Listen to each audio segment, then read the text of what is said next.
श्रद्धा intermediate college कचनार राजतलाव वाराणसी।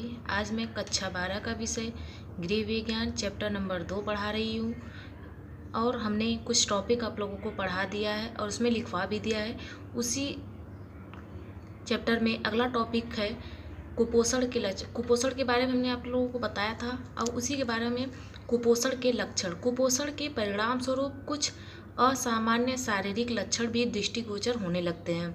जैसे कुपोषण का लक्षण यह होता है कि जो व्यक्ति होते हैं उनके मांसपेशियों पर भी प्रभाव पड़ते हैं, उनके शारीरिक पे भी प्रभाव पड़ते हैं और उनकी जो मांसपेशियां होती है वह क्या होती हैं, कमज़ोर हो जाती हैं और उनकी जो कार्य करने की जो क्षमता होती है और वह कम हो जाती है। कुपोषण का प्रभाव बच्चों के स्वास्थ्य पे और अधिक प्रभाव पड़ता है और उनके स्वास्थ्य के साथ साथ उनके त्वचा एवं बालों पर भी अधिक प्रभाव पड़ता है। कुपोषण जनित रोग, यानी अगला हेडिंग है कुपोषण जनित रोग। कुपोषण जनित रोग का मतलब यह होता है कि कुपोषण का सबसे गंभीर प्रभाव विभिन्न रोगों का उत्पन्न होना है। कुपोषण के दो पक्ष होते हैं, अपोषण तथा अतिपोषण। अपोषण का मतलब यह होता है कि अपोषण मतलब अर्थात आहार में पोषक तत्वों की कमी, यानी कि हम जो भोजन ग्रहण कर रहे हैं उसमें हमें पूरा पोषक तत्व क्या हो रहा है, नहीं मिल पा रहा है। इससे हमारे शरीर में कुपोषण के अक्सर व्यक्ति शिकार, अगर बच्चों को, छोटे बच्चों को उनको पूरा पोषक तत्व अगर दिया जाए तो वह कुपोषण के शिकार से ग्रसित होने से बचे जा सकते हैं। कुपोषण मतलब कि बच्चे को पूरा पोषण यानी पूरा पोषक आहार नहीं मिल पाता है तो वह क्या होते हैं, कुपोषण के शिकार हो जाते हैं। इससे बच्चे के स्वास्थ्य पे भी बहुत बुरा प्रभाव पड़ता है। अगला हेडिंग है हमारा तीसरा है वजन का कम या अधिक हो जाना। कुपोषण का प्रभाव व्यक्ति के शारीरिक वजन पर भी पड़ता है। कुपोषण का प्रभाव यह होता है कि बच्चे के जो शारीरिक प्रभाव यानी कि जो उनके स्वास्थ्य पर भी होता है, उनका जो शारीरिक वजन होता है वह बहुत कम हो जाता है। अपोषण या अल्प पोषण की दशा में व्यक्ति का शारीरिक वजन क्रमशः घटता जाता है। ऐसे व्यक्ति का वजन उसके शरीर की लंबाई के अनुपात में कम हो जाता है। मतलब कि वजन जो होता है क्या होता है, वह कम हो जाता है और उसकी जो लंबाई होती है वह वैसे ही बनी रहती है। चौथा है आर्थिक स्थिति पर प्रभाव। कुपोषण का एक कुप्रभाव व्यक्ति की आर्थिक स्थिति पर भी पड़ता है। कुपोषण के परिणामस्वरूप व्यक्ति शारीरिक रूप से दुर्बल हो जाता है। जैसे कि हमने आप लोगों को बताया है कि व्यक्ति अपनी आर्थिक स्थिति अगर उसकी अच्छी नहीं है, वह अपने परिवार का भरण पोषण ठीक प्रकार से नहीं कर पाता है तो वह भी क्या होता है, कुपोषण का शिकार हो जाता है। इससे बच्चे के स्वास्थ्य पर भी बुरा प्रभाव पड़ता है और वह बच्चा चलने फिरने के लायक भी नहीं रह जाता और उनकी हड्डियां क्या हो जाती हैं, विकृत हो जाती हैं, दुर्बल हो जाती है, उनका शरीर एकदम दुर्बल तरीके से हो जाता है। फिर अगला है हमारा अगला हेडिंग है कुपोषण की रोकथाम। विश्व के प्रायः सभी विकासशील तथा अविकसित देशों में कुपोषण की समस्या गंभीर है। इन देशों में कुपोषण की समस्या मुख्य रूप से अल्पपोषण के रूप में ही है। सर्वप्रथम भारतवर्ष में बढ़ती हुई जनसंख्या के अनुपात में खाद्य सामग्रियों के उत्पादन में वृद्धि नहीं हुई है। गरीबी के अतिरिक्त भारत में कुपोषण का एक कारण अज्ञान एवं अशिक्षा भी है। जैसे कि हमने आप लोगों को बताया विश्व में प्रायः सभी विकासशील और अविकसित देशों में कुपोषण की समस्या गंभीर, जैसे कि कुपोषण के शिकार देश में भी और विदेशों में भी बढ़ती। इसका कारण यह है कि व्यक्ति को पूरा पोषण आहार नहीं मिल पाता है और उसी के आधार पे वह क्या होता है, कुपोषण का शिकार हो जाता है।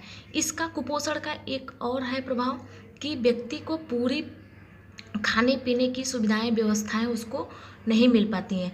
देखिए कुपोषण का यह भी होता है गरीबी के कारण भी व्यक्ति अपना भारत में कुपोषण का एक कारण भी अज्ञानता और शिक्षा।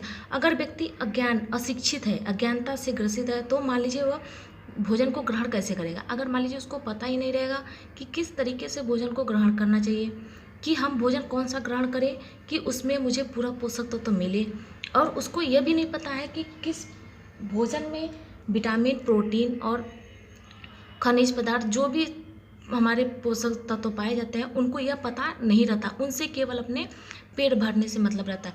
और कुपोषण का शिकार बच्चा, वह अगर उनको बचपन से ही उनके पोषण में अगर मान लीजिए कमी, इनके खान पान में अगर थोड़ी सी भी कमी रहती है तो वह क्या करते हैं, वो कुपोषण के शिकार हो जाते हैं।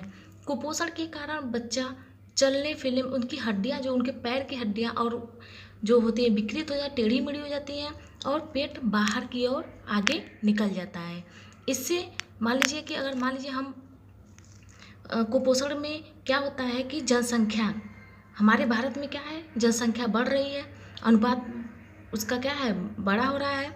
तो खाद्य सामग्री में की जो उत्पादन वृद्धि है कम होती जा रही है, क्योंकि खाने वालों की समस्या मतलब की संख्या, जनसंख्या जो है वो अधिक है और कार्य करने वाले व्यक्ति की जनसंख्या कम है। तो हमने यानी इस चैप्टर में जितना हमने आप लोगों को बताया है कि संतुलित आहार वह आहार होता है कि जिसमें सभी पोषक तत्व पाए जाते हैं। तो अगर मान लीजिए पूरे पोषक तत्व सम्मिलित हम भोजन को ग्रहण कर बच्चे को करा रहे हैं तो वह बच्चा क्या होगा, कुपोषण से ग्रसित नहीं रहेगा और वह उसके जो विकास होते हैं, वह जो उसके कार्य करने की क्षमता होती है वह अधिक तीव्र गति से प्रारंभ हो जाती है। और जो बच्चे में हड्डियां जो विकृत है वह कैल्शियम की कमी होती है। तो उसके लिए मुझे बच्चों को क्या करना चाहिए, बच्चे को भरपेट भोजन और उसको कार्य जो मतलब कि उसके स्वास्थ्य के लिए जो लाभदायक हो वही भोजन उसको ग्रहण करने देना।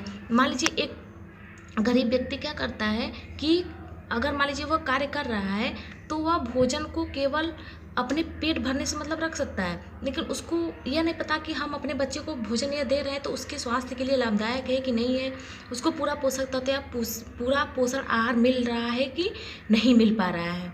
ठीक है, तो कुपोषण से ग्रसित बच्चे के जो स्वास्थ्य पे प्रभाव पड़ता है, बहुत बुरा प्रभाव पड़ता है। इसकी रोकथाम के लिए हमें बच्चों पे विशेषकर कि उसको शुरू से ही उसको पूरा पोषण आहार देना चाहिए, जिससे कि उसके स्वास्थ्य पे भी अच्छा प्रभाव पड़ना चाहिए। जैसे कि हमने आप लोगों को पूरा इस चैप्टर में बताया है कि संतुलित आहार के बारे में, कि संतुलित आहार में पूरे सभी पोषक तत्व सम्मिलित होने चाहिए और उसमें जो कार्य करने की जो क्षमता होती है, जो कार्य करने की शक्ति होती है, वह हमें संतुलित आहार के माध्यम से मिलती है। तो आज का हमारा टॉपिक बस इतना ही समाप्त हो गया। हमारा अगला चैप्टर अब हम अगले दिन अगला स्टार्ट करेंगे। बस आज का टॉपिक, हमारा आज का चैप्टर बस इतना ही, और यह चैप्टर हमारा आज समाप्त हो गया। इसमें जो भी कुछ अगर नहीं समझ में आ रहा है आप लोगों को तो फिर से मुझे आप लोग एक बार बता दीजिएगा। ठीक है, बस आज का टॉपिक हमारा इतना ही।